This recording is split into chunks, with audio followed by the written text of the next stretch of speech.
Fill her up. You're listening to the Gas Digital Network.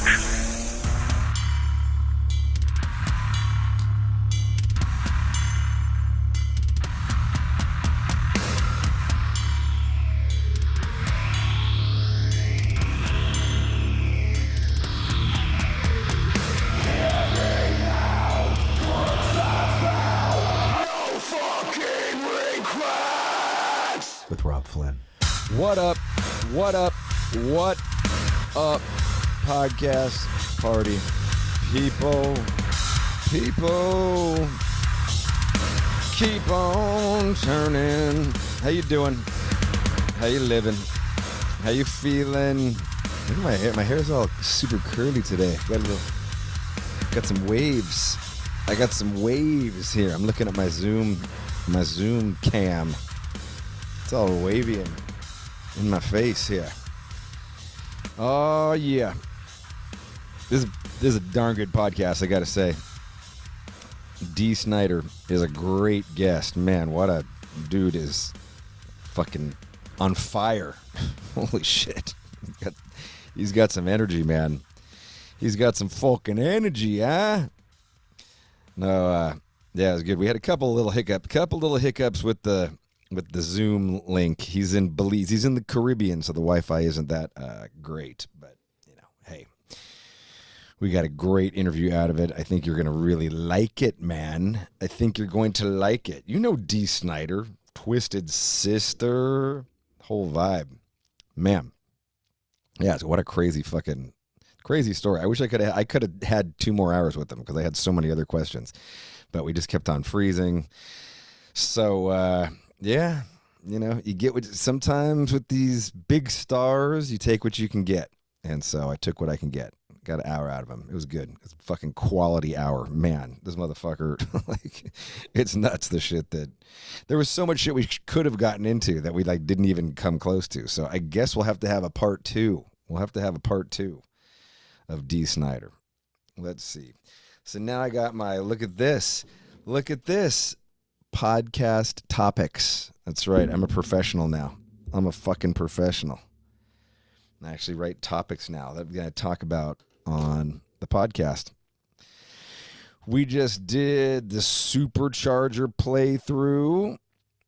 Yeah, it was cool. I went to a women's march. Let's see. What else? What are my topics here? What am I going to start on? I got women's march, nervous about Supercharger playthrough, ball warming, 4:30 a.m. loving, and Facebook and Instagram going down. Facebook and Instagram was down yesterday.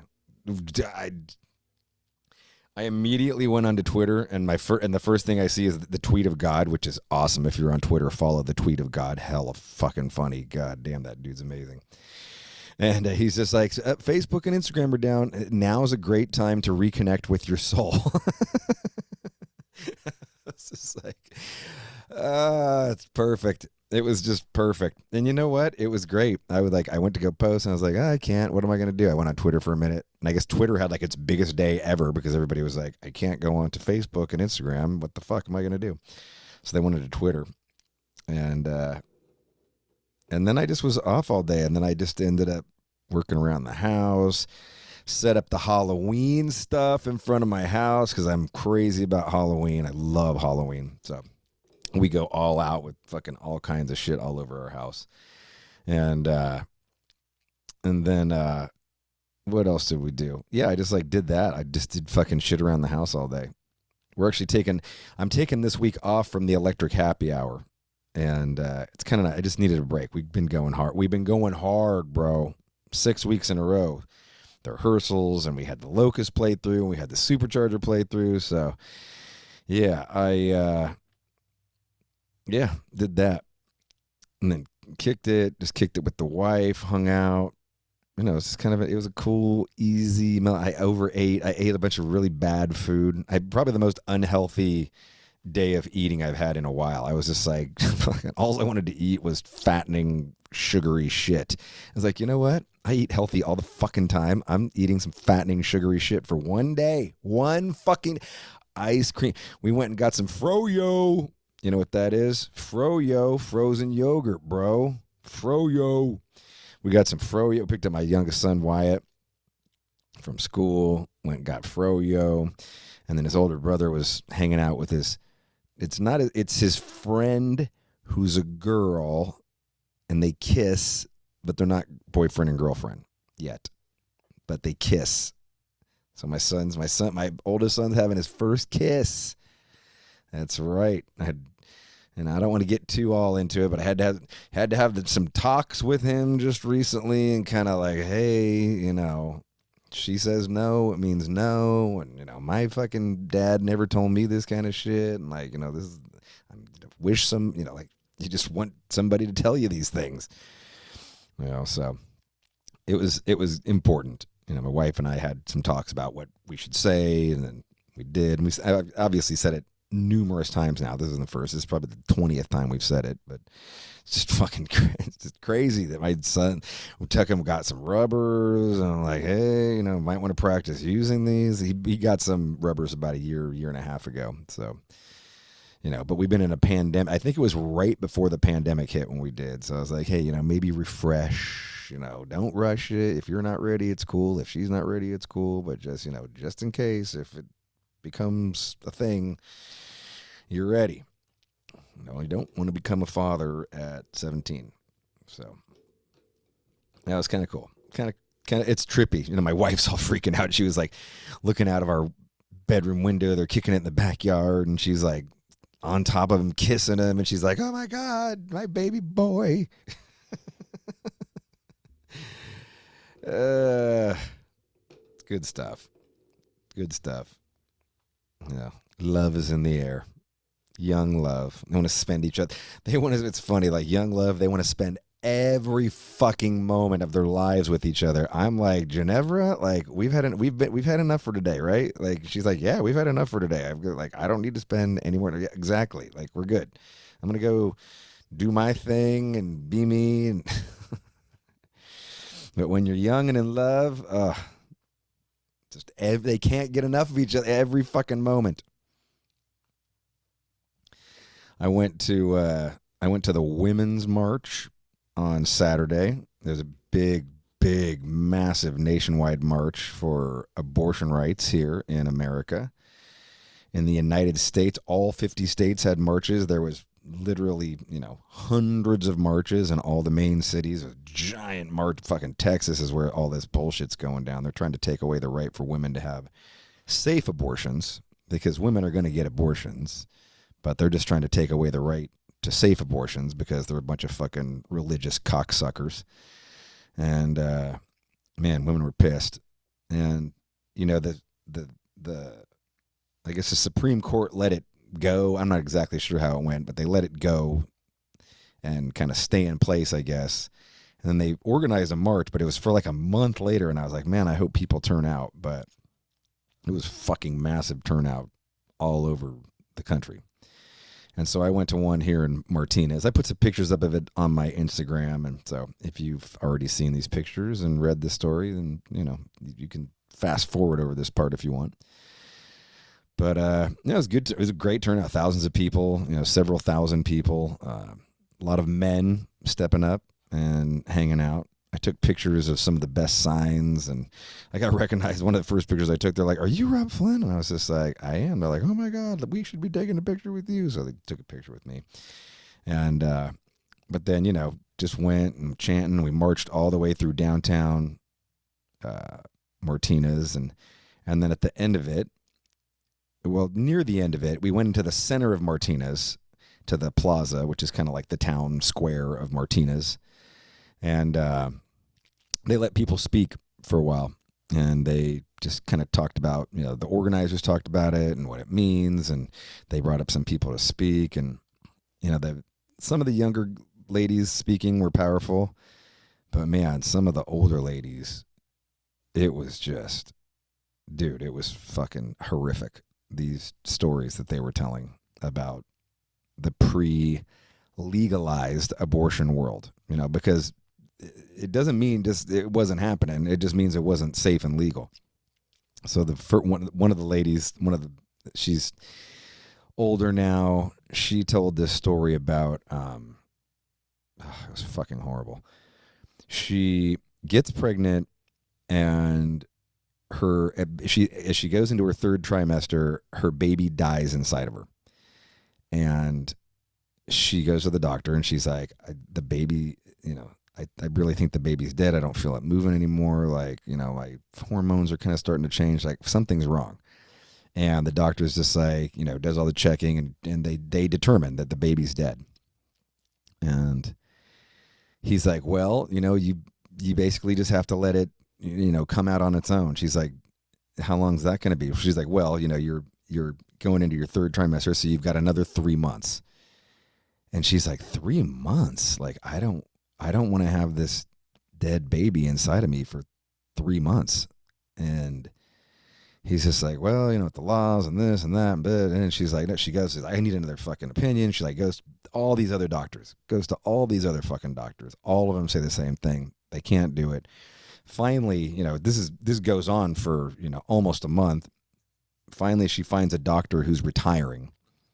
And she's like, please, I'm begging you, like, I can't carry this fucking dead baby inside of me anymore and then have it, birth it. And the doctor agrees. He's retiring, so to him, he's just like, fuck it, what do I care? And he does. And she's like, this is the pre-Roe v. Wade world. This is the pre-legal and safe abortion world that we had to deal with. And that's what they're trying to take us back to. And you got to fight like hell. So then we march some more. We go over into the court, to the courthouse, and we're all on the steps of the courthouse and across the street and, kind of fill up the whole area. And this other lady comes up and she speaks. And she's also another older lady. And she tells this story about how she grew up in Ohio, in a small town, rural Ohio. And she just starts going to college. And, she ends up getting these 3 guys break into her college dorm one night and rape her. And, it's horrific for her. And it turns out that one of the guys is the son of the mayor of the city or the town or whatever they're in. And so she calls the police. She's like, hey, this has happened. And so they find out that, it's the son of the mayor. And they're like, oh, we're not going to take a police report. And she's just like, what? Like, what the fuck? Like, that's fucked up. Like, this is not, and they're like, are you sure that, that's what happened? And they're like, she's like, I was fucking sleeping in my dorm. And anyway, so that goes on. Well, a few weeks later, she finds out that she's pregnant from this gang rape. And,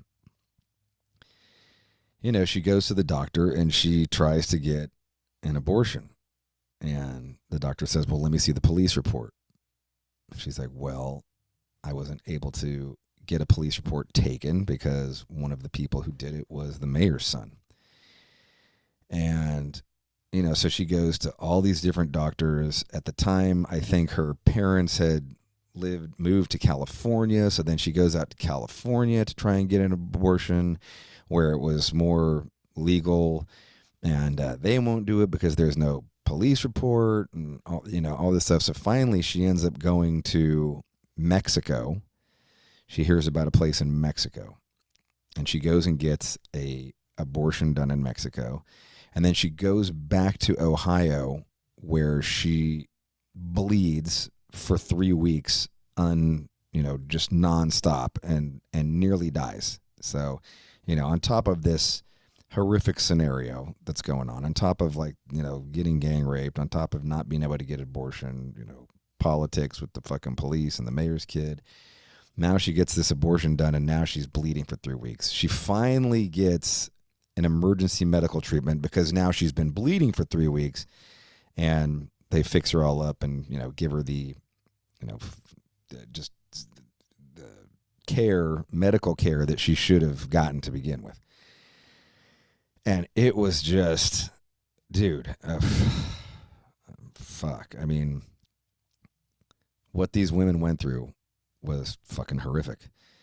And to hear them tell their stories, the first lady had never, ever told her story publicly. The other lady, just the courage that they showed, the bravery, the fucking conviction, they told all those young ladies there, like, you need to fight like fucking hell for this shit. Fight like hell for this shit. And it was powerful, man. It was really powerful. I'm glad I did it. And I put some pictures up of the best signs. They had some great signs.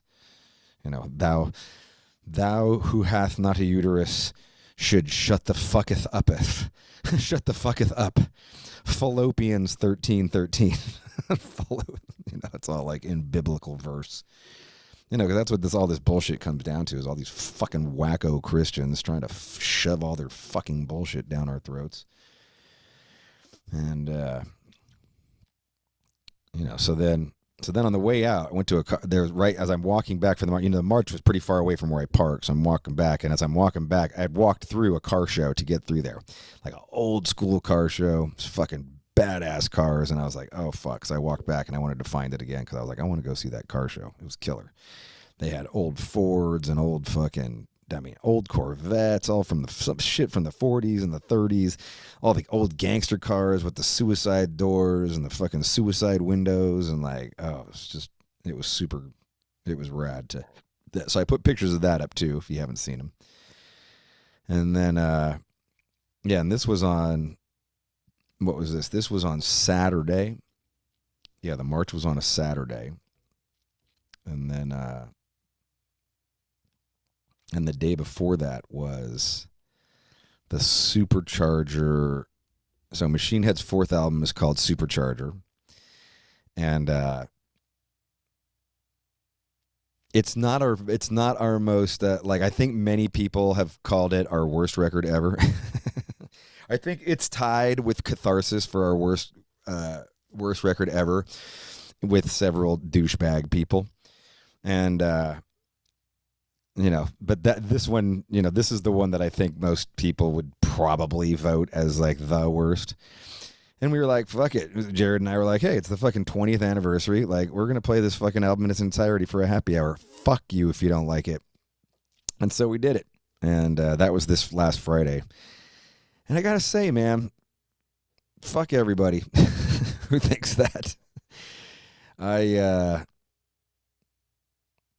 You know, we started working on the songs, and we've played Supercharger songs forever. Like, we've always played Bulldozer. We've played Crashing Around You for years, and, you know, the song Supercharger a bunch of times, but not really much else. You know, even on the Supercharger tour, I think we played the song White Knuckle Blackout on the whole tour cycle. We played American High on the whole tour cycle, but, you know, nothing else. So that's probably the one record that's got the least amount of songs ever played live from it.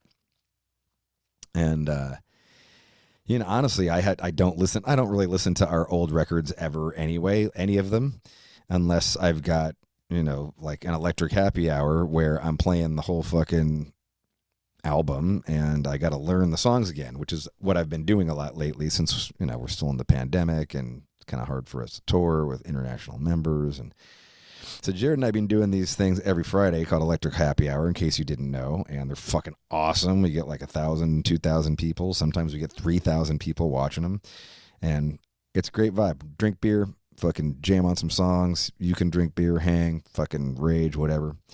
And so we ran through Supercharger, and, you know, rehearsing for it, I was like, started getting into the deeper cuts, and I was like, these are some fucking good songs, man. Like, there's some fucking bangers on there. Like, I totally forgot about so many of these songs.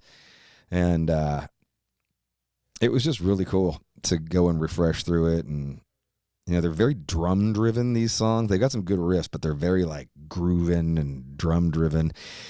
I will say it's probably not my finest lyrical hour, like, overall. But there's some great lyrics on there too, man. Like fucking Only the Names. It's about me smoking meth. You know, fucking Blank Generation. Like Kick You When You're Down. Like there's some fucking good shit on there. Crashing Around You. You know, like there's some fucking really good. You know, Trephination's really like heavy song. Like really heavy all the way through. Just heavy fucking lyrically. And you know, and there's a couple of weird ones. I don't like the production. Like, I gotta say, like, it's the one album we recorded without a 5150 amp, which has been my main amp since Burn My Eyes. We recorded it with this JCM 2000 fucking Marshall, and it just sounds fucking weird. My vocals sound weird. Like, I don't know what is up. Like, I don't know if it was the producer. And the producer was a nice guy too, Johnny K, great guy. You know, but just we had Colin Richardson mix it, which made it sound better, but yeah, production, it's weirdly produced. And but man, playing it live, like playing the whole album in sequence live, I was like, fuck, like I had way more fun than I thought I was gonna. And I was nervous about it. You know, that was the thing that was kind of funny. I was like I never, when I said this on the thing, I was like, I never want to suck publicly. You know, like I put in the fucking work. I put in the goddamn work, motherfuckers, to, you know, make shit sound good. And I didn't. I was practicing down here alone, even when Jared wasn't here. And, you know, I never get nervous before a show. I never get nervous before a happy hour. But, like, when I went to bed the other night, I was kind of like, oh, God, I don't want to fuck this up. I was a little nervous and just worried I'd fuck it up. Like, that I hadn't practiced and that I hadn't, you know, rehearsed enough, that I hadn't, you know, done my part to make it good. And so, like, I wake up, if you didn't know this, I mean, maybe I've talked about this, I don't know, but I wake up almost every night. I wake up at about 2 or 3 in the morning, and I can't go to sleep for like an hour and a half, 2 hours. And so what I usually do is I just get up and I write lyrics for 20 minutes or so. I'll fucking do a little bit of work for, you know, answer emails or whatever bullshit, you know, the fucking mind-numbing bullshit that you have to do to be in a band, to just keep a band going. And then I came back to bed, and, you know, I'd been up for a while, and so my feet were cold. So I'm like, and now I've been getting this thing. I don't know if it's just like because I'm older, or maybe it's just because I'm noticing it now, but when I'm cold, if my feet are cold, I can't go to sleep. And now I've been noticing that if my feet are cold, my balls will be cold. And so I'm like, my balls and my cock will be kind of cold. And so I'll just sit there and I'll lay in bed. My hand will be warm. My feet will be cold. My hand will be warm. So I'll just take my hand, which is warm, and I'll just cup my balls, and I'll cup my cock, like all into like one roll, and just kind of warm my balls up, which helps warm my feet up, which then in turn helps me go to sleep. So I'll just lay there kind of changing hands, and, you know, like every couple of minutes just change hands, and I'll like just hold my cold balls and my cold cock until they're warm balls and a warm cock. And I got a little heating pad down by the base of my feet. It's like a little, small little heating pad. Warms up my feet. I'm like, oh my God, this is great. So I was getting there, and I was like, I'm thinking about the fucking show, and then I'm up for and I got to go pee a couple of times, and I was like, fuck, I'm never going to get back to sleep. And then, so then Ginevra gets up right as and, you know, like as I'm warming my balls and my cock, like sometimes I'm just kind of like, woo, I'm like, everything's starting to feel good down here. And Ginevra gets up, my sugar pie, and she goes pee, and then she comes back to bed, and I was like, you're awake. And she's just like, not really. And I was just like, hello. That's how I say it to her. I say it on sexy voice, hello. Which annoys her because it's not sexy at all to her. She's like, what? That's not sexy. I don't want to talk to you. And I was like, wait, just hello. You're awake.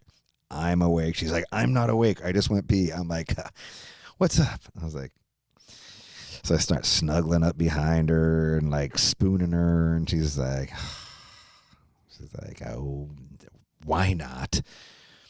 Sitting there.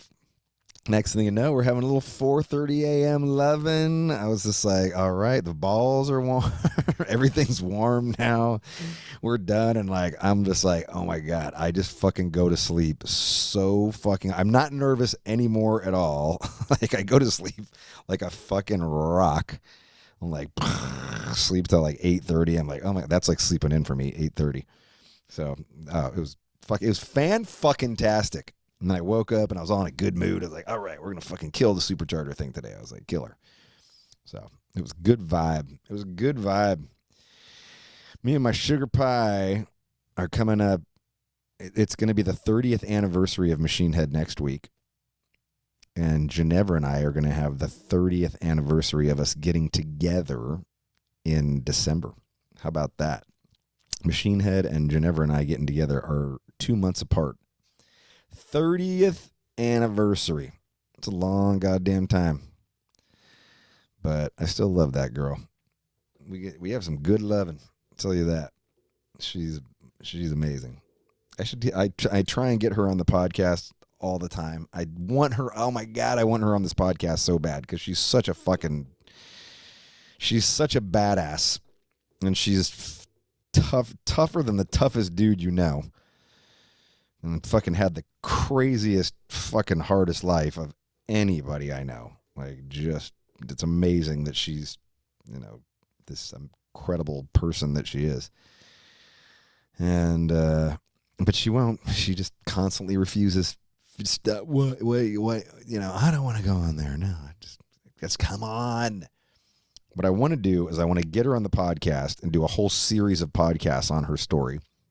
And then I want to take that and turn that into a book, because I think a fucking book on her life would be just fucking blow people's minds. Seriously, it would blow your mind. Her life is crazy. Crazy. But that's for the future. That's for something else. But it was good hanging with her. And we hung out all weekend. We had our date night on Friday night. And then we had Saturday. We were swimming and drinking. It was good. Just kick it. I find that I'm just more of a... COVID has made me a homebody. And I really am... I'm good with that. Like, I'm totally good with that. Like, I just want to kick it with my fucking wife and drink and just chill. I don't know. Maybe this is like some crazy backlash to me touring for my whole fucking life. 33 years of touring, and now I finally get this break, and I'm like, this is all I want to do. Like, I don't want to go to shows. I don't want to do anything. I just want to fucking kick it with her. So, yeah. Anyway, I got a great guest today, man. Got a great guest. He's a really great... I mean, I'm so... Like, I could have talked to him for so much longer. We got an hour. And that's good. Get him on for a part 2. But, yeah. Really great. Let me play you... I mean, I'll get into some of the new stuff. You know what? That's what I'll start with. Let me start with the new stuff. And then I'll end with some of the classics. Some of the classics here on Spotify. He's got, check this out. I Am the Hurricane. I'll play you For the Love of Metal. This is a song, For the Love of Metal. This is the track with George from Cannibal Corpse. His new album's features George from...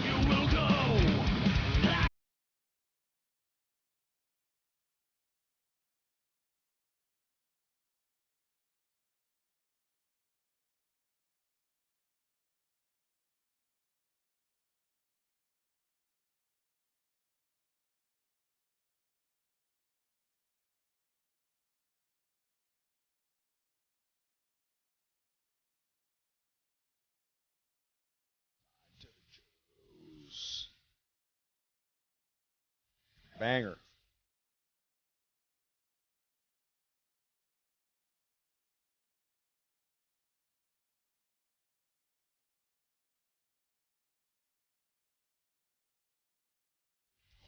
This is Down But Never I Ever Heard Twisted Sister was Under the Blade, bro. This was the jam. This song right here. Destroyer. This is my introduction to Twisted Sister.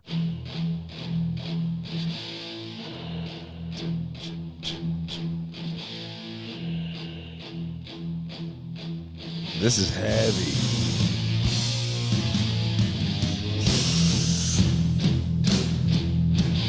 Super Sabbathy. I was just like, ooh, okay, I can dig this.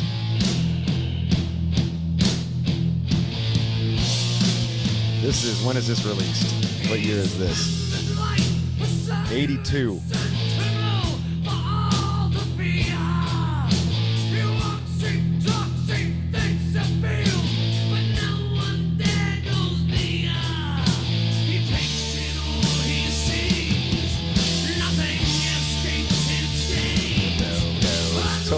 Let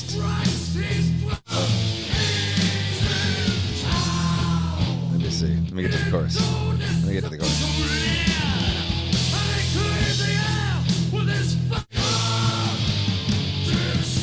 There it is.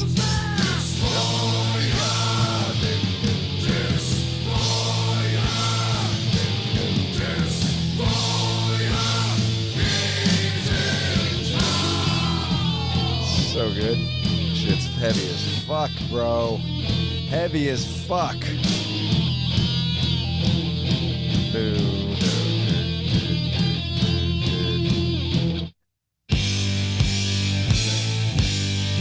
This is kind of like the AC/DC song. Kind of the AC/DC vibe they had going. This is off of You Can't Stop Rock and Roll. This title track is a banger right here.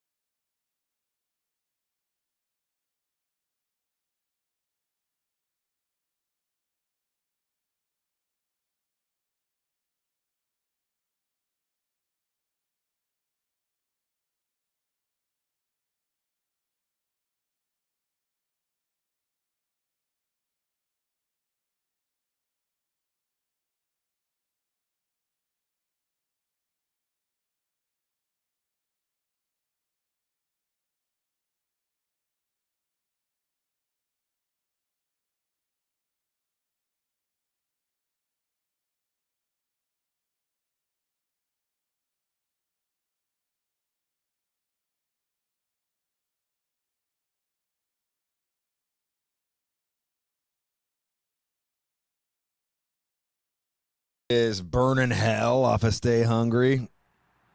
Yeah, let's get to the chorus. Come to the abandoned only one. There's the chorus. Burning hell. You're gonna burn in hell. Oh, burning hell. You can't believe all the things I've done wrong in my life.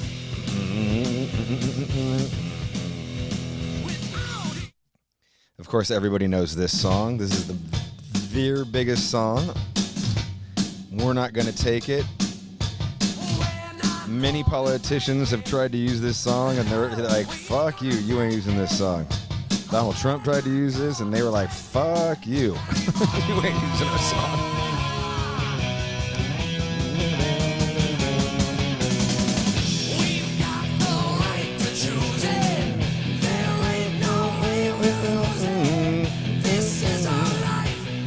It's such a Slade vibe to this song. The band Slade, UK band.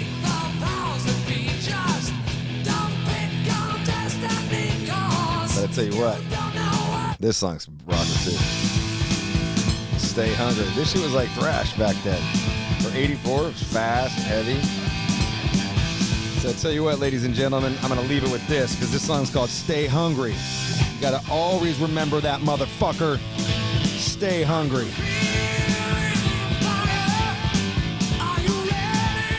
Anyway, ladies and gentlemen, introduce you to the mighty Dee Snider. Dee Snider. Yeah. How you doing, man? I'm doing great. You know, I mean, it's been a long, hard fight, but the finish was pretty strong. So I'm enjoying it life right now. I'm amazed at what's behind you. That looks freaking awesome. Yeah, this is a green screen, but I swear I actually should walk you outside this door. We live in Belize on the beach, and it's exactly what it looks like on my beach. The Caribbean is 75 feet from my deck and my palapa, and I spend my days sitting out there, whether it's just chilling or writing or whatever, just with the ocean, and it's great, you know. But it was a struggle to get here. Plus, it's like some people are amazed, like, you know, like Tan D has a bit of a shock, like Tan Lemmy had. Remember Tan Lemmy? Oh, Tan D, right? Remember when Lemmy moved to California and suddenly Totally. like he had like no shirt on and he was like tan, or there was like short shorts. Yeah, and he had Like teeth. really You're short like, shorts. what the hell? You know, so yeah, I've been Tan D for a while now. Yeah, nice. Nice. Is Belize near Turks and Caicos? Is that No, kind of the same absolutely. I area? mean, on the opposite side of the Caribbean. Okay, So gotcha. Belize is in Central America, just south of Cabo. Okay. Down there, and it's right underneath that, and it's the only English-speaking Central or South American country. It There you was go. a British colony, so it's a pretty unique place, and we sort of stumbled on it about 8 years ago, and we built a house, and we love it Oh, down that's here. awesome. That's Yeah. awesome. Yeah, my wife and I went and did about 2 years ago. We went to Turks and Caicos, also a British colony, so like near Haiti, kind of like Oh I no, guess we've been to Turks many, many times. Matter of that's fact, awesome. so Turk story, since this is talk podcast. So Yeah. we first time we went to Turks with the family, a family getaway, and I come back to the room one day, and there's a message on the phone, and he goes, Dee, Lita Ford, I live down here. Give me a call. I'm like, I call it Lita. She was like, yeah. I said, how'd you know I was here? He says, another rock star shows up in Turks and Caicos. They tell all the other rock stars that he's here. Right. So Totally. and that's Lita and I reconnected because she lived down there for a while. That's rad. Yeah, a bunch of like Prince has a place down there. I think like Don Henley has a place there. Yeah, Prince has a purple Turks house. is awesome. But we're now when you're in NorCal. I saw that you said so. You're in Northern California. So and we're in SoCal, Okay. and it's a nice short flight. We've been on the West Coast for a while now, so it's like 5 hours, 6 hours this way. Where I'm from, coming from the East Coast, it's longer. Yeah. That's awesome though. When you were saying Belize, I was like, it's only 1 hour difference. Yeah, because I thought it was farther away. And that's part of, and also they don't do daylight savings time, so that's why I told you it gets confusing, like who wears and what, because they're central sometimes and they're mountain other times. So I had to make sure we didn't miss each other because I had to cancel on you twice already. Right. One because my son's wedding, and then life's fantastic roller coaster. The second time was because of a funeral. So it was like, but now we're chilling down here. Yeah, I'm glad to have you on, man. This is awesome. Yeah, really glad. Jasta says you got to do the show. It's a good show. So I said, I'd do it if it was a shit show, actually. Yeah. Because it's you, because you're metal. You're metal. Dude, and I love metal. I was just talking to my drummer from Burn My Eyes, Chris Contos, and he was telling me, I didn't actually know this, but I guess that you said you used to do the intro to Davidian as part of your thing, like that's fucking heavy, or you said like that's heavy, and that would segue into your radio show or something. Well, I've been doing radio for like 30 years now, and my first show was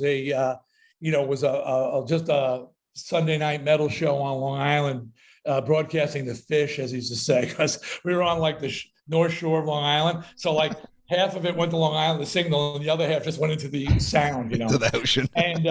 And I was doing my, and this was like, what? When did Davidian come out? What year was that? 94.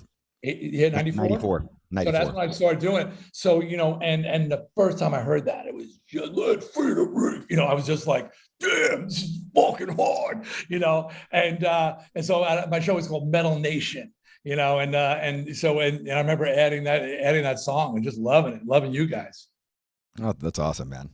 Yeah, I met you at I think you actually told me that story. We met at a Metal Hammer Awards. We passed each other up, and I think I may have blurted it out at you, just that connection. But sometimes people are surprised. It's funny. It goes two ways. I'm surprised to see who were fans of my band, like when George Fisher turns out as a huge Twisted Sister fan. I'm like, what? Like, like where is that connection? And then like I meet guys like you, and I go, dude, love what you do. They're like, wow, Twisted Sister guy likes what we do. Yeah. Well, it's weird where your art can reach, and people sometimes make assumptions on people, limiting assumptions that their range is what they seen them or know them for, and that whether it's musically, artistically, or intellectually, and they go, oh, this is what you are. You're just a guy with a bone singing "We're Not Going to Take It." Just dig a little deeper, asshole. Right, for sure. I was just watching. I was just kind of researching various things. And one of the things Doing at your the very prep bottom work, of your good radio, good. one of the one of the things at the bottom of your Wikipedia, it's got the link to your cameo in Pee-wee's Big Adventure. I've seen fucking that movie like 100 times. Like, it was just so fucking funny when it came out. I was at the perfect age for it, and I know every line in that movie, and I totally had forgotten about that. And I watched it again, and I was like, oh fuck, that's right, that whole scene. How did that all come about? That's such a classic, funny scene, man. There was you're singing "Burn in Hell." Yes. You're on a lot of the. There was a time when I was known as the guy in Pee-wee's movie. That was like, a low point. Not low but like these people didn't know, like Twisted had sort of fallen out of favor. But wait, you're that guy in Pee-wee's movie. So now I'm kind of becoming, for some of the younger people, a guy from Cobra Kai. So that's my new moniker. Yeah, but, congrats on that too. That's pretty awesome.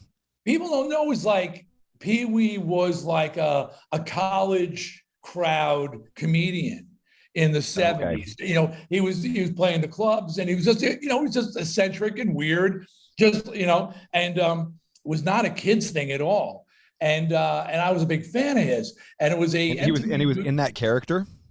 Yeah, in that character. Okay, yeah. And so I saw he had a stand-up special on HBO, and I was a real big fan of his. And so we ran into each other at an MTV New Year's party, and it was just sort of like a mutual admiration. Dude, really dig what you do. Really like what you do. Exchange phone numbers, blah blah blah, and then we're off. And then I guess a year later, I get a call from him and said, "Hey, I'm doing my first movie." And now, mind you, again, he's aiming for that. He wasn't going for a kid's crowd. It's just like Twisted Sister wasn't going for a kid's crowd either. We were playing biker bars, dude. I mean, it was like fighting for my life every night. It was not about little kids, even though little kids wound up getting into what we did. And the same for Pee-wee. So he goes, and we were doing 5 nights, sold out, Maiden Sister, Long Beach Arena. That was when Iron Maiden, Twisted Sister. Yeah, when men were men and metal was metal. And I recently talked about this in an interview. In 84, that was 84 or 85, whatever, 84. People didn't think twice about a Twisted Sister being with a Maiden or a Motorhead. It hadn't been broken into hair metal, true metal, hardcore. Those lines hadn't been drawn. Twisted was just a weird metal band, and we played with, I can tell you, with Metallica, we toured with Metallica in Europe, and Motorhead, and Saxon, and Maiden, and people loved it. There was that division didn't exist, and because that unity, 5 nights, Twisted Sister, Maiden, that's fucking insane. Sold out, Long Beach Arena. That's like a 20,000 seat room, I think, right? Around that, yeah. And trust me, when we walked down the stage at 7 o'clock, whatever, place was filled. People were there to see both bands. It was 84, yes. Power Slave, Stay Hungry. Things couldn't have been hotter. It was amazing. But Pee-wee heard that we were in town, called up and says, "Hey, I'm doing this movie," in a very normal voice, no Pee-wee voice. And he says, "Would you do a cameo?" I said, "Yeah, we're great." I said, so he goes, "Well, the idea is you guys are shooting, we're on Warner Brothers set. I'm being chased by Santa Claus and Godzilla." I'm like, okay. and on my bicycle, okay. And we come riding through a Twisted Sister video shoot. As I said, "So what? Like, we're not gonna take it. I want to rock." And Pee-wee goes, "No, man, Burn in Hell." I'm like, "Yes, Pee-wee, Burn in Hell." Yes, metal. And that was like Tim Burton's first real movie too. I remember Tim was on the set, and I go, "Who's that weird dude dressed like you?" He's dressed just like Pee-wee, except he had curly hair. And he goes, "Oh, that's Tim. He's the director," because he had done Frankenweenie before that. And then the movie just blew up, and became this huge thing, and of course changed his course for his whole life. Became this child's, comedian instead of a teenage comedian. Yeah. It's a great scene. It's a funny scene. I love hearing the setup. Yeah, okay, so I'm being chased by Godzilla and Santa Claus. Yeah, and that's what. And really, between creating the Twisted Sister videos, which were my ideas, and the director Marty Callner, I said, "So what happens?" I go, "Well, father's yelling at the kid, and the kid turns into Dee Snider, and then starts to do Roadrunner shtick on them, you know, dragging them down the stairs and blowing them out a window. And then I see this being brought to life by like a team, because back then that was one of the first big budget videos. People hadn't done that. And that video, when it came to MTV, Les, what was his name now? I forget the name, the head of, he hated it, said that's not a rock video, that's method acting. And they cut the front off and they never let it out of medium rotation. That was never played outside of medium rotation on MTV because it had the big intro, right? Yeah, they chopped the intro. That was like one of the first videos that had like a big kind of story. Yeah, this whole intro. And money for days being spent on that thing. Crazy how much money. What did you guys spend on that? What was spent on that? I don't know. It was hundreds of thousands of dollars. You know, I'm sitting here with you know, getting $5,000 for 2 videos on my new. I'm like, what? Right. You know, in 1984, we had like catering stunts. I mean, it was like it was a movie. It was literally a movie set. You know, I mean, you probably could have bought a house for how much you spent on it. Easily. And we thought the money would never end. So, you know, so it was like, yeah, go. Give them the knee shooters. You know, just keep spending the money, man. So, and those videos were just ridiculous. But after doing that, and then being on the set of Pee-wee's Big Adventure and seeing insanity brought to life, the idea that no matter how crazy your ideas were, there were people who go, we can do that, you know, and then it would start making it happen. And in my case, it was, you know, throw the father out the window and you drag him down the stairs. In Pee-wee's case, it was, and then Godzilla and Santa Claus are chasing Pee-wee on his bicycle through a Twisted Sister video shoot. You know, like whatever you write on a page, if there are people who will spend money to make it happen. So that made me get into screenplay writing, actually. Yeah, that's cool. That's killer. Yeah, I mean, that must have been exciting to see. I mean, it must have been exciting to fucking do. How crazy that, like, you're in a movie, you're doing 5 nights with Iron Maiden in the Long Beach Arena. Like, that week must have just been the craziest week of your life for a minute there. And I turned 30 years old. That week. And I'll be totally honest, I don't know why. I've expounded on it in my memoirs, Shut Up and Give Me the Mic, but that's what it's called. But I did have a meltdown. I did have a meltdown at the Long Beach Arena, and after I put on an incredible. Like before the show or after the show, or? Well, it was the meltdown started during the show, and my wife says, Suzette and I were celebrating our 40-year anniversary in 2 weeks. Wow. And she said, "You are always best when you're pissed off.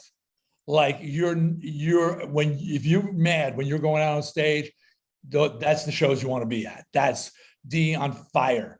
So I was something was going on, and I've thought it out, and I think it had to do with, I recognized the end was coming for Twisted Sister, that we had, even though this was sold out and we were 5 million albums sold and all that stuff, that we had crossed over, and now we're becoming this pop band, and we were losing our credibility. I analyze it in my book, and I recognize now, sitting back, those little cracks in it where it's saying, oh, and that was a mistake, and that was a mistake. But I remember I think I was sensing that, but I went into the dressing room, and my wife had planned like a big after show party. I mean, 5 nights, Long Beach Arena, Pee-wee's Big Adventure, 5 million records sold worldwide. You know, I mean, dreams, every dream coming true. And I wouldn't let anybody in the dressing room, which was my normal thing, but even after the show. And I was like locked in, and I wouldn't leave the room. My wife had this cake made with my face on it, which was completely unheard of. I mean, then you had that like an actual artist paint your face on a cake. It wasn't like something you put through a printer. And I was just in this rage. And I wouldn't, on my 30th birthday. And I analyzing, like I said, I think that I knew that I had messed, and I point fingers at myself, because I really was very much in control of that band, and, you know, making the a lot of the major decisions, writing the videos, writing the songs, creating the ideas. Suzette did all the hair, makeup, and costumes. So we were together. So I would have these ideas, and she would help me bring them to life. And I realized that had made some I subconsciously realized I was making some big mistakes. And obviously by the next album, things had fallen apart, and it was over. Did you so this is on night 5 of the 5 nights in Long Beach Arena? Yeah. Yeah. Do you start sensing this like just over the course of the shows? Like, are you sensing it on this particular last night? Like, what is it that triggered you? Like, something was it? You know what? I mean, it's probably, just in your defense, it's probably a lot of fucking stress. I mean, selling 5 million records, you're appearing in movies, it's a fucking lot to even absorb. Just, your life is fucking flipping on its head, really. I remember, and God, this is now that you're asking me, and I think I wrote about it as a book. I was walking off the stage, and Blackie Lawless was side stage, and this is not a slight on Blackie in any way. Blackie Lawless from Wasp. Yeah, and there was, because the place was sold out, and there was some fans up on, they had come around, like when you go in an arena, you can sort of get around the seats to the side of the stage area. Right. And they were talking to Blackie, and Blackie was just like, "Hey, what's up?"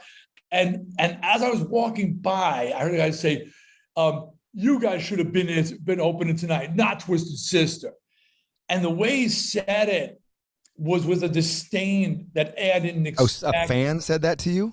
It wasn't saying it to me, he was saying it to Blackie. Oh, but as shit. I'm walking up the stage, I hear him say it, and I remember it registering, and I go, "What?" Like, the first time I heard someone say that, I mean, people with Twisted Sister were one of those bands that people love to hate, but just, it was more, it was just something in the tone, something in, and to Wasp, because we were kind of like, similar area, metal with makeup and craziness. Right.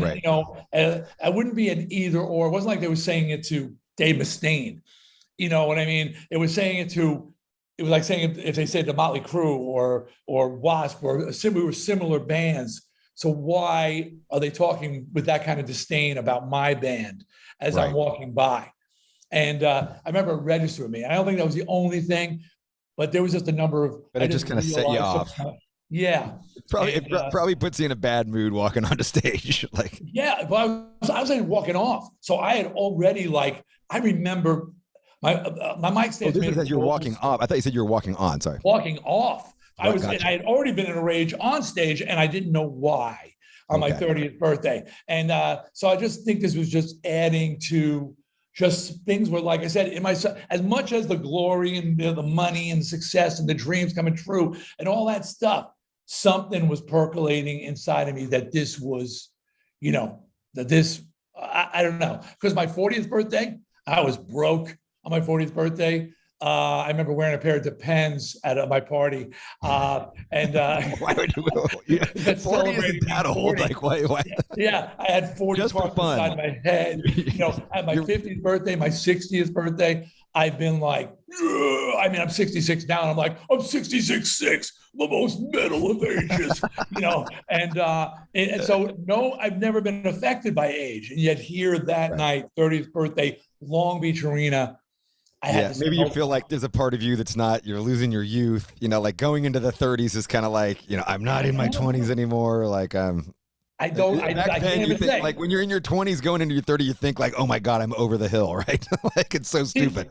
That speaks to how long but you think that. Yeah. That speaks to how long it took Twisted to make it. I mean, that was 84 or 85, whatever it was. It had to be 85 March. I turned 30 years old. I just broken. I was 30. The guys in my band were 33. They're like 3.5 years older than me. Right. So like we had been doing it, and people have seen the documentary "We Are Twisted Fucking Sister," know that we were together for 10 years. Yeah.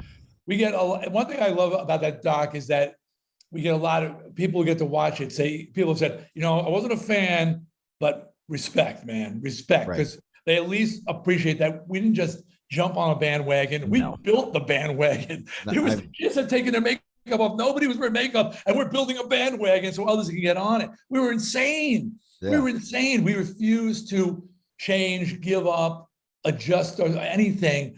We were just who we were. and and we finally broke through. So it took a long time. Yeah. I mean, that's a long time. I mean, most bands, I mean, even with some success, bands don't last 10 years. No. And this is back in the days, like people don't understand too, because like we've got the internet now, and like you can put your band up and then people from all over the world know. Like if you're just starting off in the New York City area in 1974, like anybody hearing of Twisted Sister outside of the New York City area is like, there's no way for it to happen. It's just so localized. Everything's so localized at this point. Yeah, and that's the time of the cassette tape exchange. Trading. Yeah, people trading cassettes of bands, and we would be one of those bands. But yeah, I mean, we were a phenomenon became a phenomenon in our area, playing to thousands every night. Yeah, but, I mean, I read that like you guys are you're unsigned, drawing 3,000 people. Playing multiple times a week. 5 nights a week.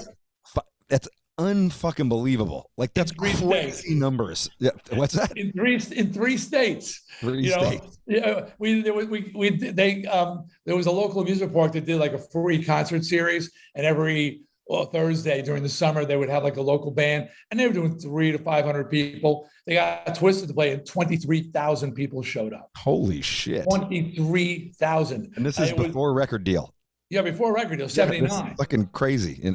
No records. We're just like this band that is. That's like that's like the hottest band in the world. Like those kind of numbers. Oh, by the way, Kiss was at the Garden that night, playing to like a half a house. So thank God they were there, because we really would have had issues with attendance, because as it was, they only had 25 security people, and shit was getting torn down and set on fire. I mean, it was out of control. But when you pack 23,000 kids on a hot summer night, and a rowdy band like Twisted Sister, it's like Limp Bizkit and Woodstock. What a mistake that is. I mean, I can think of numerous bands, at all kinds of levels right now that couldn't draw 23,000 people, that are signed. You know what I mean? Like that's fucking nuts.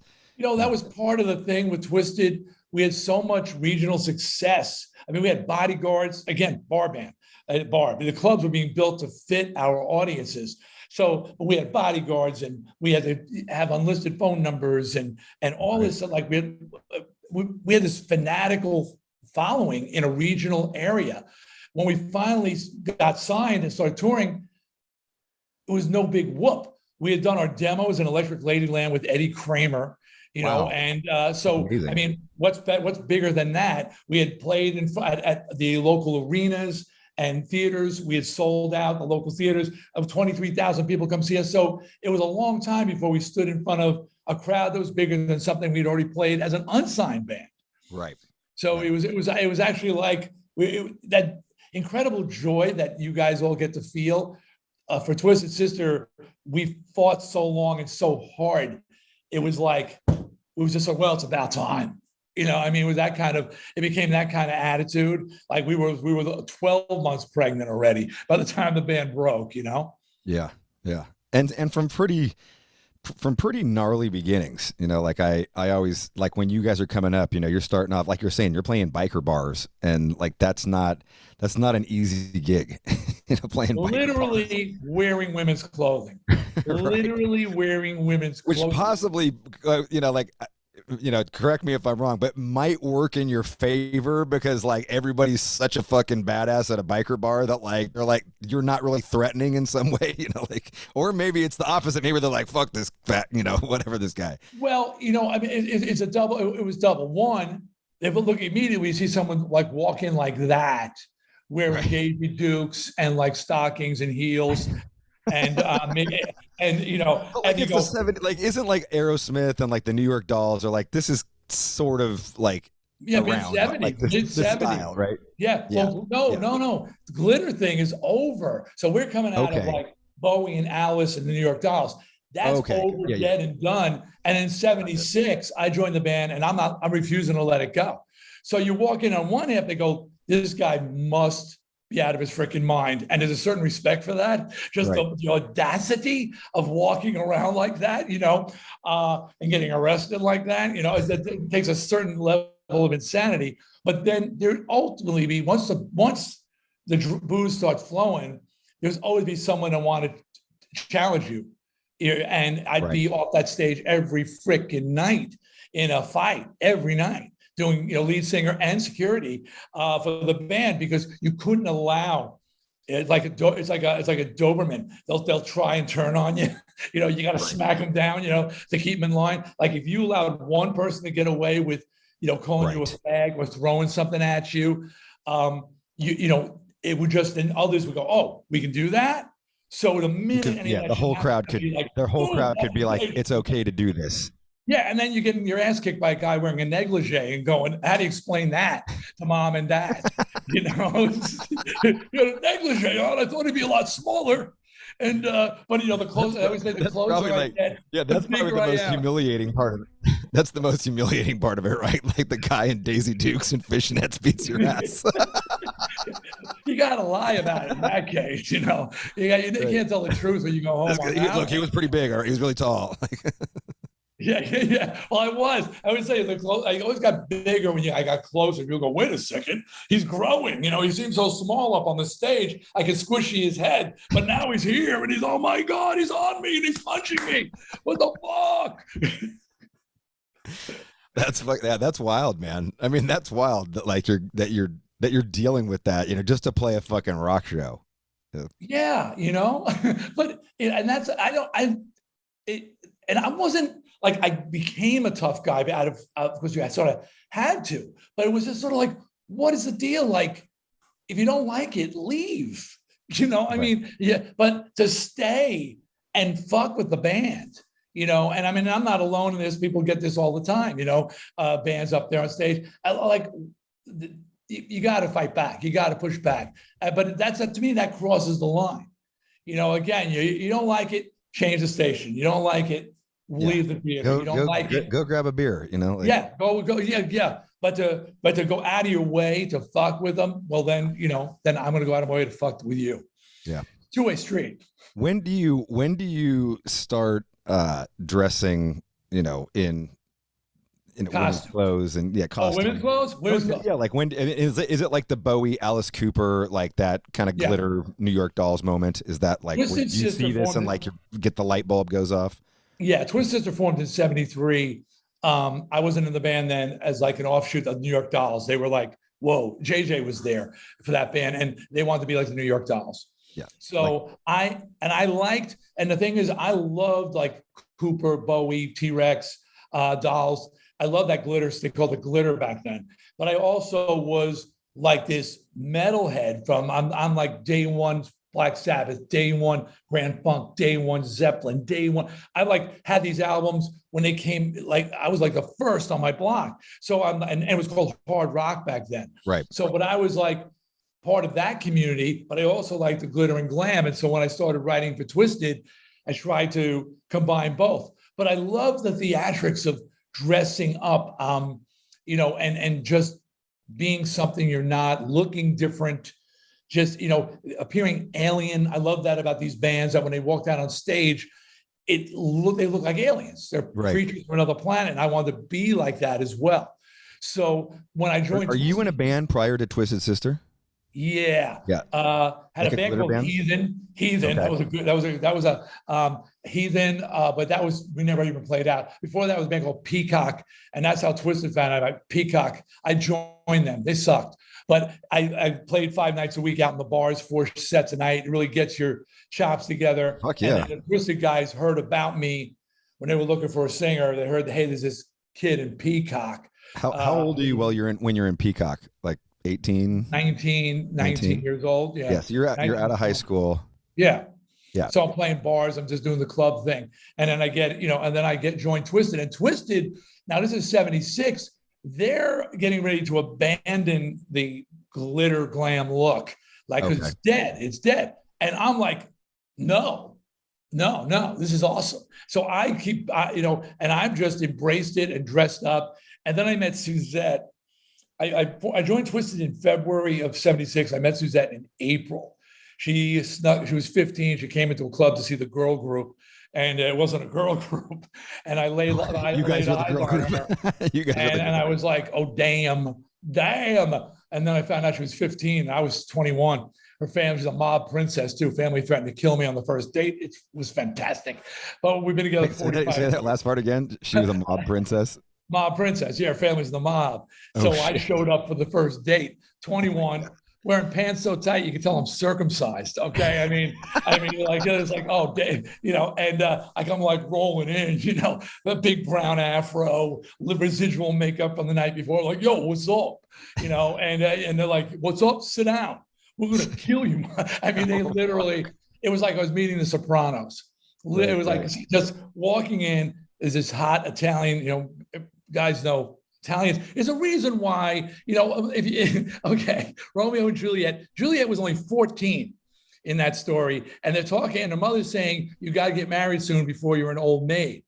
Right. Okay, there's a reason back in medieval times these girls were getting knocked up at that age. Okay, they're ready to go, and my wife looked like she was 25, but she was 15. So parents like sat me down and had the talk. And in the mob world, the parents sat you down. Is that what you said? Well, the father. It was kind of nice. I came in, and first it was all the aunts and uncles and everybody, the espresso, and all of a sudden I realized everybody's leaving the room except like Dad and the uncles and the enforcer. Yeah, and they're sitting there, and then they go, "All right, cut the shit." And so I remember they said, "What do you want with a 15-year-old girl?" And I couldn't tell him the truth. So I started BSing, and he says, "Cut the shit." And he goes, "Cut the shit." He goes, "You lay one hand on my daughter, and this family will hunt you down to the four corners of the earth and put you in the bottom of a lake.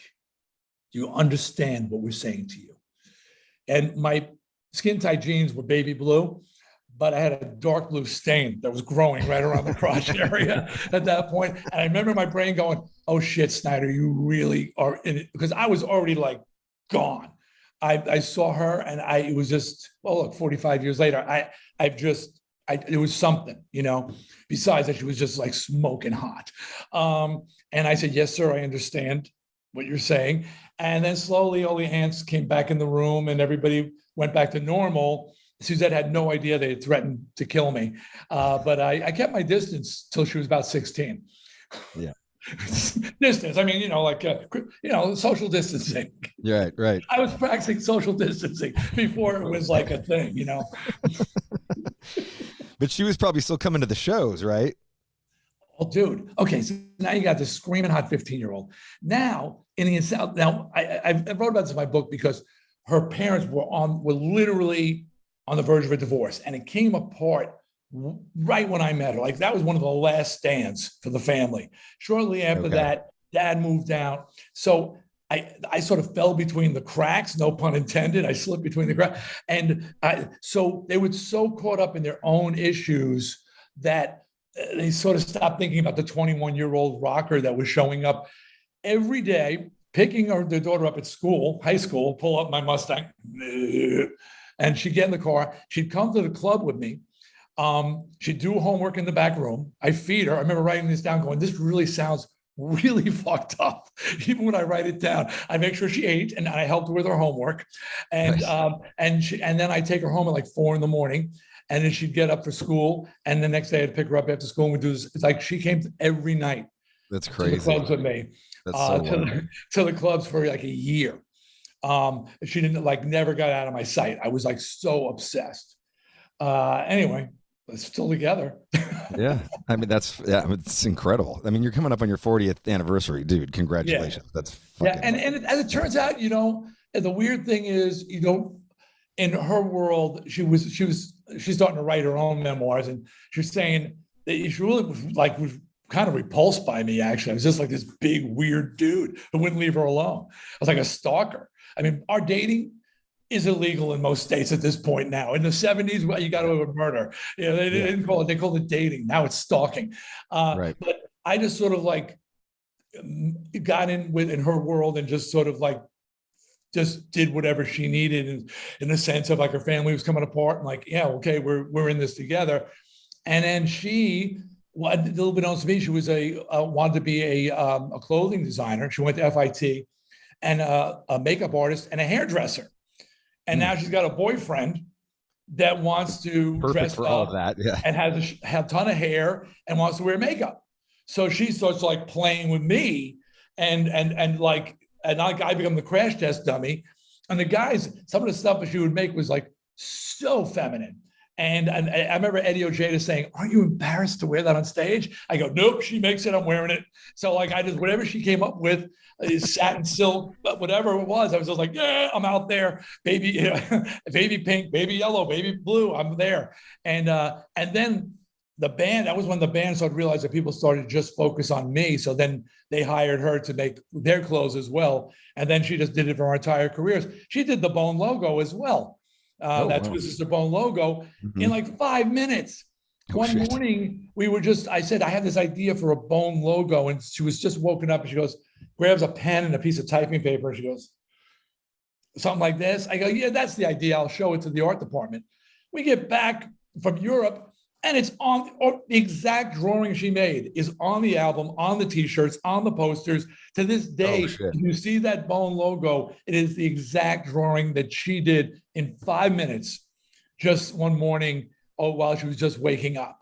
And it pisses her off to this day because she goes, I would have done a better job. Like she didn't realize it was going to be the logo. It wasn't she just permanent. Thought, I was just looking for this is the idea we're talking about, guys. You're like, oh yeah, good idea. Let's flesh it out. No, let's print it up and sell t-shirts. So that was it. When did now that I'm thinking about it though, like in the Pee-wee movie, like you're doing Burn in Hell and you're all in like denim and leather. Like it's not really like the feminine, it's definitely not. I don't even think you have makeup on. And if you do, it's very subtle. Like was there a shift somewhere in there? Like a conscious shift? Kiss. Or was it just because of the movie? No. Kiss was, they were always thing with it was they were hiding behind the makeup for many years, and Twisted was never about that. And, a matter of fact, on Halloween, every year we would go out in our street clothes, and our street clothes were biker, denim, leather, jeans, cutoffs, whatever. Right. And so from the beginning, we had no problem showing like, that's on stage and this is who we are off stage. Right. And then when it came to do that thing, I think we just didn't want to we were playing that night. I just don't think we wanted to put our makeup on and deal with it. So we said, fuck it, and this is go out but we never were hiding who we were, so that was just another thing with us. What about, are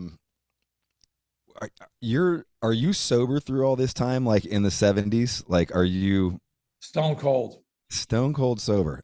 And no drugs, no alcohol, nothing. And wow. I used to lie in the early days. I would lie and tell people that I was high because they could understand me dressing and acting the way I did, drunk or stoned.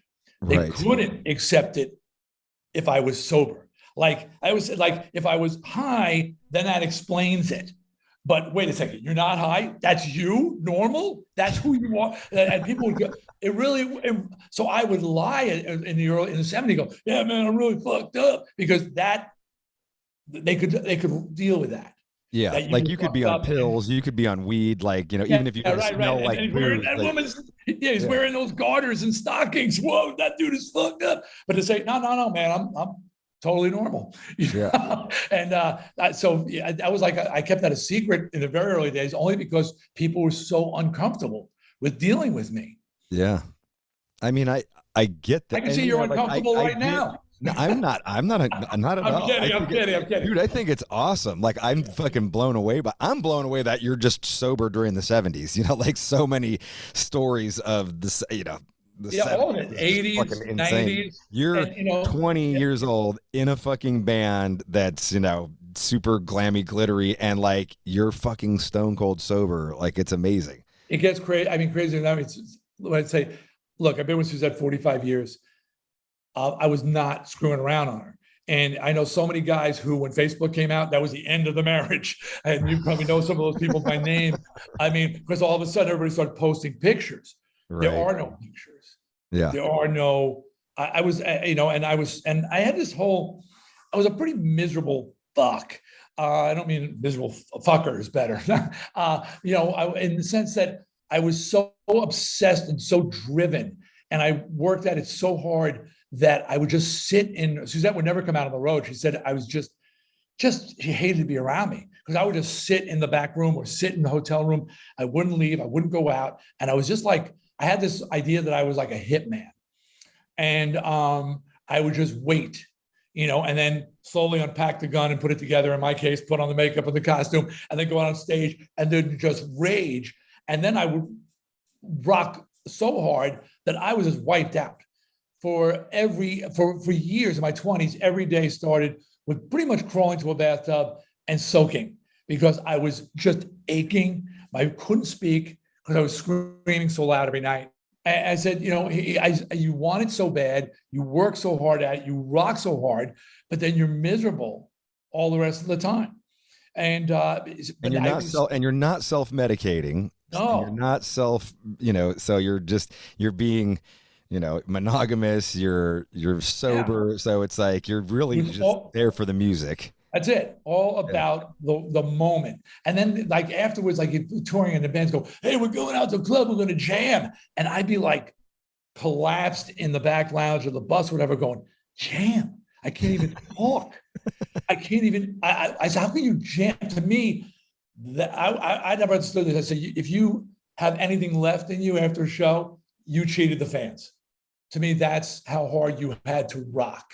Right. And I remember being on stage, like counting down the songs, like, and even I remember one really like that, even in the early days. Oh, especially in the early days, because you were doing 4 or 5. We were doing 4 or 5 sets a night. Yeah, you're doing and 5 nights a week. 5 nights a week. Yeah, 5 30-minute set, 30 to 40 minutes. 540s or 4 50s or 3 1 hours. Like we got to the point with 3 1 hours, 3 1 hour sets, which is less than 4 50s. But they're like each. And how it's like a 20-minute break in between or half an hour? Yeah. 20-minute, half hour break, which was actually worse in some ways because, as you know, like when you stop, that's when your throat starts to close up. That's when you stop sweating. And then especially in those winter nights, when it's cold in those dressing rooms and your muscles start cramping up and you got to go back out there and loosen them all up. Yeah. When we got to the early days of like opening for bands, you're doing a 35-minute set. Yeah. I didn't know what to do with myself. It was like 35 minutes of like, what's that? Now watch. And you're doing all original, you're doing covers, you're doing all originals, you're doing. Well, in the bars, it was covers, originally, and then a lot of covers. Because in the early days of the bars, we came out of the disco era, was still raging.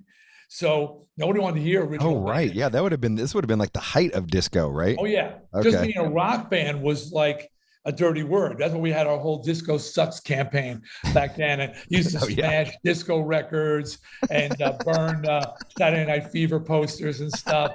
We were like big. As a matter of fact, when 2001 Disco, where they filmed Saturday Night Fever, changed to rock, they brought in Twisted Sister for like the inaugural show, and we smashed the Mirrored Ball, and symbolically smashed the Mirrored Ball. Right. But but back then they just wanted bands to be seen and not heard and play songs that people knew. So to have us get on stage, we're doing covers, but loud and obnoxious and in your face and dressed like queens. Yes. Okay. So we just formed, and a writer comes in from a West Village gay magazine in New York City. They heard us as a new gay band on Long Island, and they came to review us. So they watched the set, and the guy comes back after the show, goes, "You're not gay." And there I am standing in fishnets and long gloves and I go, why do you think I was gay? I never viewed us as being gay, but clearly to the outsider it would appear that way. Right. But they said, you guys aren't gay. I was like, yeah, well, because we acted like football players and bikers, not like a lot of gay guys. But anyway, but it was brutal, but you know what? This show, I saw the name of your show, No Fucking Regrets. And that to me is the definition of life. Regret is a thing that will plague you on your deathbed. if you look back and say, I shoulda, I coulda, I would, and to me, to live a life without regrets, look, mistakes, yes, they happen, and you make, and you try to make up for them and not make them again. But regrets are different. That's that shit that haunts you. And and so it's great. No fucking regret, baby. That's sure. That's it. Are all the rest of your guys, like, during this time, leading up to getting signed, are they all partying? Are you the only one who's sober? Dude, okay. So, yeah. Well, JJ had been a hard partier, drug dealer in his younger ages. Mind you, like, I get in the band, he'd already like been through a phase. So now he drinks and parties socially, but not crazy. Eddie, the drummer, partying hard. Mendoza, not a big drug guy, but a partier, always was, beer drinking partier, biker guy. And I remember there was one occasion, I just got in the band and I'm called in for the first band meeting. And I'm pretty excited because JJ lived in Manhattan and I was like this rube from the suburbs, like, oh, I'm going to the city, and my first band meeting, I'm in the band now, and we walk into JJ's place and I sit down and I realize that all four other guys are sitting facing me. And I go, row, and then I go, dude, you got to cut back on the coffee. You've got to cut back on the coffee. Like, what? He goes, you're killing us. You're drinking so much, because I'm like a coffee junkie. You're snorting Coke and you're partying, you're drinking, and you're threatening to fire me from the band because I'm too caffeinated. They're like, you're too hyped up, man. I was, but that was my drug of choice, baby. I don't need nothing else. On my wall in my studio, it's in beautifully. My wife had a local sculptor make it out of metal. It says, drink coffee, do stupid things faster and with more energy. Yes. And I got my own coffee brand coming out, by the way, soon. They're putting it, just approved. It's called For the Love of Coffee. Yes. That's awesome. Yeah. Yes. Finally. But yeah, I almost got fired by a bunch of druggies for drinking too much coffee. You know what? Since you just brought up your latest album, For the Love of Metal, why don't we talk about that for a minute? Well, The Love of Metal, and then the latest one is Leave a Scar. Oh, right. Which Jasta did with me. I got that backwards. Yeah. Yeah. Yeah, it's awesome. I mean, production's heavy as fuck. Songs are killer. Your voice sounds amazing. You got George from Cannibal on there. Dude, it's. Some people are surprised that I'm as heavy as I am, and but I told you I joined a glitter rock band, and tried to meld the glitter rock, the Bowie, the Alice Cooper vibe with my Priest and my AC/DC and my metallic side. As thanks to my kids, I've continued to stay. Look, as I was beginning of the show, I said I had my Metal Nation show and I added you guys out of the box. Right. I mean, I was like, there was a lot of such great stuff coming out at that time. I remember the first time I added Becoming from Pantera. And I'm playing Becoming for the first time, and I could stop pulling. It was on tone arm. Did you hear those bass drums? I'm like, tone mic, I'm freaking out because I love aggression. I love heavy stuff, and I always have. And through the years, my kids are all metalheads, and especially my daughter. They've kept me in tune with the changes and growing with the changes and going to shows and appreciating it and getting it. So when Jasta said, dude, you got to do a full-on metal record, I was like, I'd love to, man. I just don't know how to fit in. Right. And Jasta said, I know where you fit. Yeah. I know how you fit. And God bless Jamey Jasta, because I'm just so happy to have done these last two records because they're so satisfying to me. And if they're the last things I do, they're notes that I want to. And I don't know, they may be, they may not be. I'm at a point, I'm going to be directing a movie now. I'm doing so many other projects, I'm writing books and screenplays, and I'm looking to get more behind the scenes, less, on stage. But I just love the power of them. I'm so proud of that because that is really, that's who I am. Yeah. I mean, your voice is, you're 66 years old and your voice is so fucking, you've got a killer grit. your fucking pitch is awesome. Like it sounds heavy and it's fucking real. Like it's, dude. Thanks, man. I mean, it's awesome. People say, how come? I said, in fairness to a lot of bands that toured endlessly, I have not worked so consistently over the years where it was grueling. And, and I had a lot of abuse in those Twisted days. I was playing so much. Like I said, I had a sore throat for 10 years. So I never felt like I had my throat like just in a truly rested place when I came into the studio. So as I've gotten older, opera singers, they say, get stronger as they get older. And then, my lifestyle helped. And I've always had a healthy lifestyle. And then a certain amount of genetics, I'm guessing as well, so I'm just blessed that I'm still roaring. And I'm blowing people's minds. I know those guys, the Belmore brothers and Jamey and anybody, when I get up and sing with people, whatever, I go in the studio, they like to bring the faders down because I'm pushing so much fucking air. I'm not singing in one of those head voices, and they're fine. No, you're doing you're singing real notes and you're pushing it to distortion, and that's. I once had my voice tested, and when I'm really roaring, because I can sing. You can find evidence of me like singing "Love Hurts" by Nazareth perfectly clean, and I was in a show on Broadway where I sang opera at one point, and in a show I was singing Kashmir in this mashup thing called Rocktopia, and the opera singers would sing Conte Patiro, and then I would sing Kashmir. And it was a full orchestra, and we were like going in and out, and then all of a sudden I came back where everybody expected me to sing Kashmir, and I started singing I started singing full blown opera, dude. The entire theater just leaps to their feet because they just were not. We'd finish at the end, me and these two opera singers going just going for it, and I'm going, what the fuck? Like people's minds are blown. And I tell you what, I saw you guys open for first time I ever saw you guys. I saw you open for Y&T at the San Francisco Civic. And is that where the guy hit me with a bolt? Yes. That's the only time I ever walked off a stage, and I talk about regrets to this day.